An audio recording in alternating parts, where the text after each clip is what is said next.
Right, welcome to Raj news. Face to face కార్యక్రమానికి స్వాగతం. నేను మీ కార్తిక్. ఈరోజు మన గెస్ట్ కొమర్రెడ్డి బ్రదర్స్ ప్రధాన అనుచరుడు, ఉమ్మడి నల్గొండ జిల్లా డీసీసీ బ్యాంకు నూతన చైర్మన్గా నియమితులైనటువంటి కుంభం శ్రీనివాస్ రెడ్డి గారు ప్రస్తుతం మనతున్నారు. వెల్కమ్ చేద్దాం sir. Welcome to face to face. ఎలా ఉన్నారు? ముందుగా కంగ్రాచులేషన్స్. కొమర్రెడ్డి బ్రదర్స్ పంతో నెగ్గించుకున్నట్టున్నారు. అట్లా ఏం లేదండి, కాంగ్రెస్ పార్టీ కార్యకర్తలందరూ, నాయకులు, ముఖ్యంగా కోమటిరెడ్డి బ్రదర్స్ ఆశీస్సులతో ఈరోజు నేను నిజామాబాద్ నల్గొండ జిల్లా డీసీసీ బ్యాంక్ చైర్మన్గా ఎన్నుకోవడం జరిగింది. రైట్, ముందుగా మీ కుటుంబ నేపథ్యం ఏంటంటే ఏం చెప్తారు? మేము ప్యూర్లీ మా నాన్నగారు అగ్రికల్చర్ వ్యవసాయ కుటుంబం అండి పూర్తిగా కూడా. మా అన్నగారు కూడా ఈరోజు ఊళ్ళో వ్యవసాయం చేస్తారు. మాది పూర్తి వ్యవసాయ కుటుంబం మాది. అనేక సంవత్సరాల నుంచి కాంగ్రెస్ పార్టీలోనే కొనసాగుతున్నారు. ఇన్ని సంవత్సరాలు సుదీర్ఘంగా కాంగ్రెస్ పార్టీలో ఏ విధంగా కొనసాగుతున్నారు? అసలు రాజకీయాల్లోకి ఎప్పుడు వచ్చారంటే ఏం చెప్తారు? నేను బేసిక్గా నేను కూడా పత్రికా మిత్రుడు, ఒకప్పుడు జర్నలిజంలోనే ఉన్న వ్యక్తిని నేను. తర్వాత నేను 2006లో దివంగత పాల్వాయి గోవర్ధన్ రెడ్డి గారి సమక్షంలో రాజకీయ అరంగేట్రం చేయడం జరిగింది. తర్వాత 2009లో మా అన్నగారు కోమటిరెడ్డి రాజగోపాల్ రెడ్డి గారు పార్లమెంటుకు పోటీ చేయడానికి రాజకీయ అరంగేట్రం చేసినప్పటి నుండి కోమటిరెడ్డి బ్రదర్స్ తోటే నేను వారి వెన్నంటే ఉన్నాను. వారితో చేదోడు వాదోడుగానే ఉండడం జరుగుతుంది. అనేక రకాలుగా కోమటిరెడ్డి బ్రదర్స్ నాకు అన్ని రంగాల్లో అన్ని రకాలుగా సహాయ సహకారాలు అందిస్తున్నారు. కాబట్టి నేను ఈరోజు ఈ స్థాయిలో ఉండడం జరిగింది. ముఖ్యంగా ఈరోజు ఈ పదవి రావడానికి ముఖ్య కారకులైన రాజగోపాల్ రెడ్డి గారికి, కోమటిరెడ్డి వెంకటరెడ్డి గారికి, మరియు మా జిల్లా నాయకులు పెద్దలు జానారెడ్డి ఉత్తమ్ కుమార్ రెడ్డి గారు కూడా, మా జిల్లా మంత్రులు, ఎమ్మెల్యేలు అందరూ కూడా పేరు పేరున నాకు ధన్యవాదాలు తెలియజేస్తా ఉన్నాను. రైట్, కొంతమంది ప్రజలు మీ పైన విమర్శలు చేస్తున్నారు. శ్రీనివాస్ రెడ్డి గారు కోమటిరెడ్డి బ్రదర్స్ బాగా జోకుడు రాజకీయాలు చేస్తారనేసి విమర్శలు చేస్తారు. దీనిపై మీ స్పందన ఏంటి? కోమటిరెడ్డి బ్రదర్స్ అనేది ఫైర్ బ్రాండ్ అండి. వాళ్ళు ఎవరు జోకినా, ఎవరు ఏం చేసినా, వాళ్ళు ఎవరిని ఎక్కడ ఉంచాలనో తెలుసు. వాళ్ళు గతంలో మీరు చూడండి, చిరుమర్తి లింగయ్య లాంటి వ్యక్తిని, విలేజ్లో ఉన్నటువంటి వ్యక్తిని తీసుకుపోయి వారు ఎమ్మెల్యే చేసిన గొప్ప వ్యక్తి వారు. ఒకానొక సందర్భంలో చిరుమర్తి లింగయ్యకి టికెట్ ఇవ్వకపోతే మేము పోటీ చేయనామని చెప్పినట్టు మహోన్నతమైన వ్యక్తులు కోమటిరెడ్డి బ్రదర్స్. జోకుళ్లకు లేకపోతే భజనలకు వారు ఎట్టి పరిస్థితుల్లో అటువంటి వాటికి వాళ్ళు లొంగే వ్యక్తులు car Komatireddy brothers. Komatireddy brothers అంటేనే ఫైర్ బ్రాండ్స్ అని చెప్పేసి రాష్ట్రం అంతా తెలుసు మనకు. కాబట్టి శ్రీనివాస్ రెడ్డి అనే వ్యక్తి కష్టపడి ఇక్కడికి వచ్చిండు, ఒక జర్నలిస్ట్గా జీవితాన్ని అరంగేటం చేసి వచ్చిండు. కాబట్టి కష్ట నష్టాలు తెలుసు. అందరితో బాగుండాలని కోరుకోవడం తప్ప అలాంటి వేరే మీరు అనుకున్నట్టు అట్లాంటిది ఏమీ ఉండదు. కొమర్రెడ్డి బ్రదర్స్కు మీకున్నటువంటి సన్నిహితం ఎలాంటిదంటే ఏం చెప్తారు?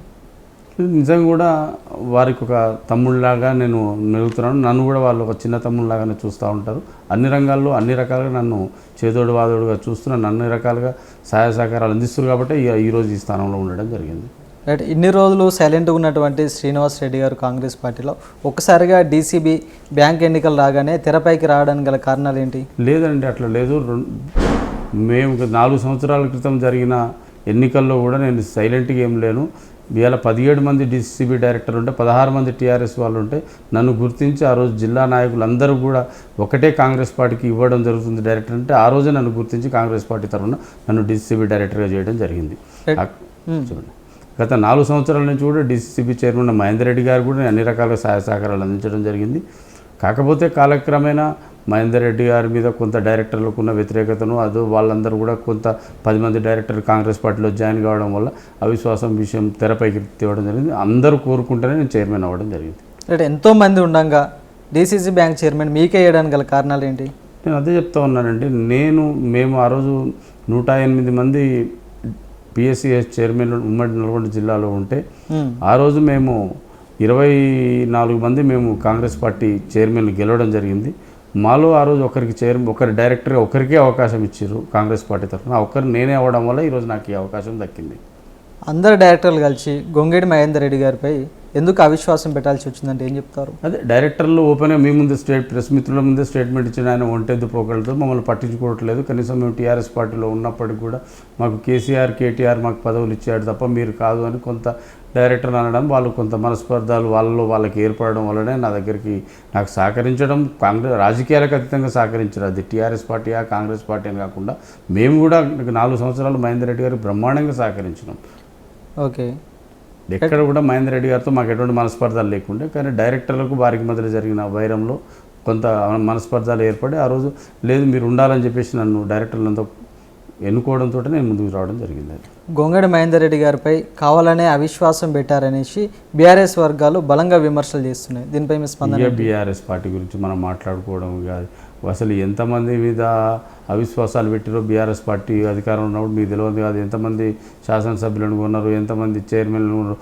ఒకరిద్దరు కౌన్సిలర్ గెలిస్తే కూడా ఎక్స్ అఫీషియో మెంబర్లని మా డైరెక్టర్ మా కౌన్సిలర్లను ఎత్తుకపోయి మా డైరెక్టర్లను ఎత్తుకపోయి అనే 9 వాలెట్ చైర్మన్లు అయ్యారు. మరి అప్పుడు కూడా మా అందరి మీద అది పెట్టే కదా, అంటే ప్రలోభాలకు గురి చేసే కదా ఆ రోజు టీఆర్ఎస్ పార్టీ. అసలు ఈ సంస్కృతి నేర్పిందే టీఆర్ఎస్ పార్టీ.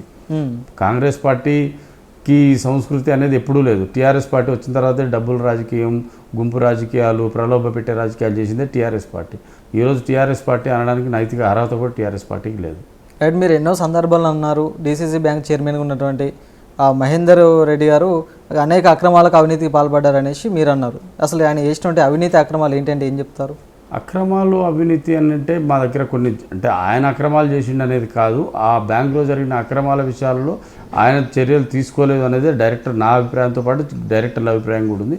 ఖచ్చితంగా మా డీసీసీబీలో జరిగిన అవినీతి అక్రమాలు ఏమైనా ఉంటే ఖచ్చితంగా మా కమిటీ రేపు 18వ తారీఖు నాడు ఎంసీ మీటింగ్ ఉంటుంది, 19 నాడు జనరల్ బాడీ మీటింగ్ ఉంటుంది. ఆ మీటింగ్లో కులంకుశంగా చర్చించి ఖచ్చితంగా ఏదైనా లోపాలు ఉన్నా, ఏమన్నా ఎలాంటి అవినీతి అవకతవకలకు పాల్పడ్డా కూడా ఖచ్చితంగా మేము చర్యలు